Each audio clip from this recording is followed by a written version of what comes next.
vérité rougit les yeux mais ne les perce pas. Ne dit-on pas aussi qu'il y a autant de vérités que d'hommes sur terre? Toutes les vérités ne sont pas bonnes à dire. Un mensonge pour semer la paix vaut mieux qu'une vérité qui génère la discorde. Le sage dit que mentir est un art, mais celui qui dit un mensonge en dit 100. Il y a longtemps, Dans un village, perché au sommet d'un arbre, l'homme se servait encore de la pierre pour faire du feu et de la peau des animaux pour se vêtir. le jeune Artus y trouvait la vie monotone.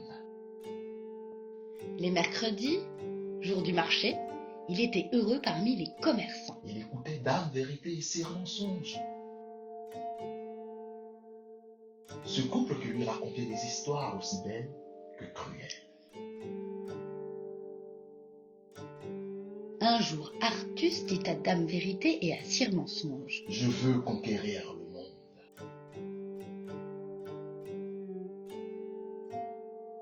Dame Vérité lui répondit: Parcours-le, connais-le. Et Sire Mensonge ajouta, nous serons à t'écouter aux quatre coins de la terre. Artus s'en alla donc avec la vérité à l'oreille gauche et le mensonge à l'oreille droite. Après 1001 nuits de voyage, Il se trouva au milieu de nulle part. l'endroit était sombre et humide. Il se sentit observé.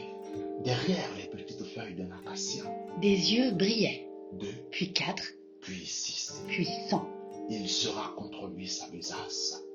Et soudain, les yeux se transformèrent en hommes. Une multitude d'hommes l'entouraient. Qu'as-tu sur toi? Déclare-nous tes biens. La vérité lui conseillait, Obéis. tandis que le mensonge chuchotait. Dis que tu n'es qu'un pauvre vagabond. Artus, voulant être juste, cita tous ses biens. Il fut alors dépouillé par les brigands, Qui disparurent aussi vite qu'ils étaient arrivés, seul, n'ayant ni eau. ni nourriture. Artus dit alors à la vérité. Je t'ai écouté et me voici dépossédé de mes biens. Et la vérité lui répondit: Ruinés certes, mais vivants. Qu'auraient-ils fait s'ils avaient découvert ta tromperie? Artus dit alors, puisque je ne le sais pas, la prochaine fois, je me servirai du mensonge pour m'en sortir.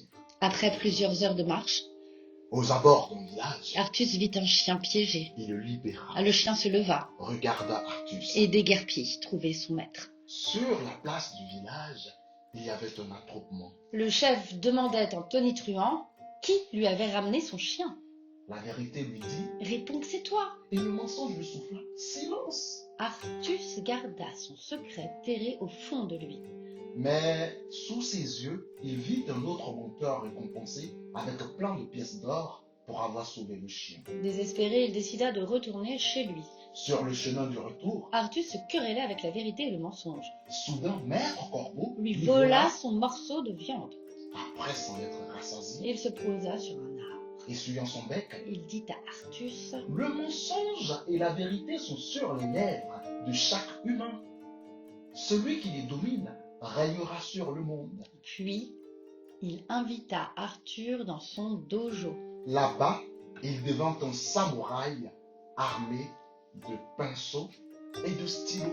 Une fois son initiation achevée, Maître Corbeau lui remit des cahiers et lui dit: N'oublie jamais que ce monde a été éduqué dans le mensonge et la tromperie, mais la vérité permet d'y vivre sereinement.